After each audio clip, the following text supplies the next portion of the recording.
मैं हूं भगवान जगन्नाथ। मैं वही हूं जो युगों युगों से पूरी नगरी में रथ पर सवार होकर चलता आ रहा हूं। पर आज मैं तुम्हें अपने रहस्य का वो सत्य बताने आया हूं जिसे केवल भाग्यशाली ही जान पाते हैं। लोग मुझे जगन्नाथ कहते हैं, पर क्या तुम जानते हो मैं कौन हूं?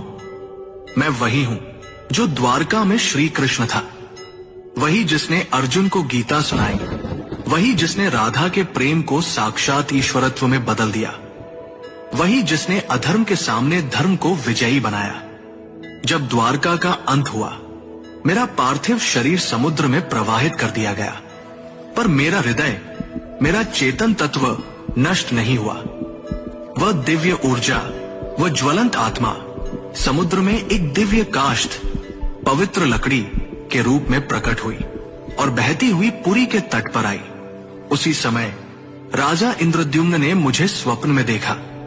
हे राजन, ये कोई साधारण लकड़ी नहीं, ये मेरा शरीर है, इससे मेरा विग्रह बनवाओ।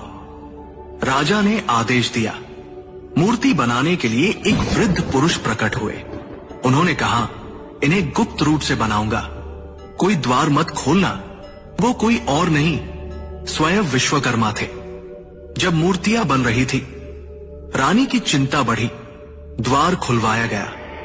मूर्तियां अधूरी थी।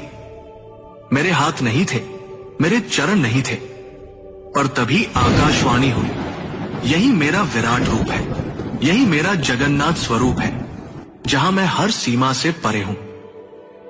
जो मूर्ति नहीं, चेतना है, जो धर्म का रक्षक है। राजा ने मेरे उस दिव्य हृदय को मूर्ति में प्रतिष्ठित किया।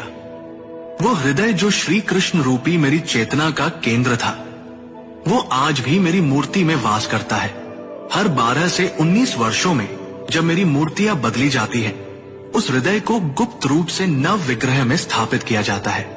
कोई उसे देख नहीं सकता, कोई उसका वर्णन नहीं कर सकता, क्योंकि वो हृदय भौतिक नहीं, दिव्य है। मैं वही हूं जो कृष्ण है, विष्णु है, और फिर भी सबसे परे है। मेरी आंखें गोल हैं, क्योंकि मैं हर दिशा में देखता हूं। मैं काले रंग का हूं, क्योंकि मैं ब्रह्मांड का मूल स्रोत हूं। मैं रथ पर सवार होता हूं, पर मैं केवल यात्रा नहीं करता, मैं भक्तों के हृदय तक आता हूं। रथ यात्रा केवल उत्सव नहीं, यह संकेत है कि जब जब धर्म डगमगाता है, मैं स्वयं रथ लेकर चल पड़ता हूं। मैं कभी मंदिर में सीमित नहीं था, मैं कभी पत्थर नहीं था। मैं वो हूं जो समय की हर धारा में धर्म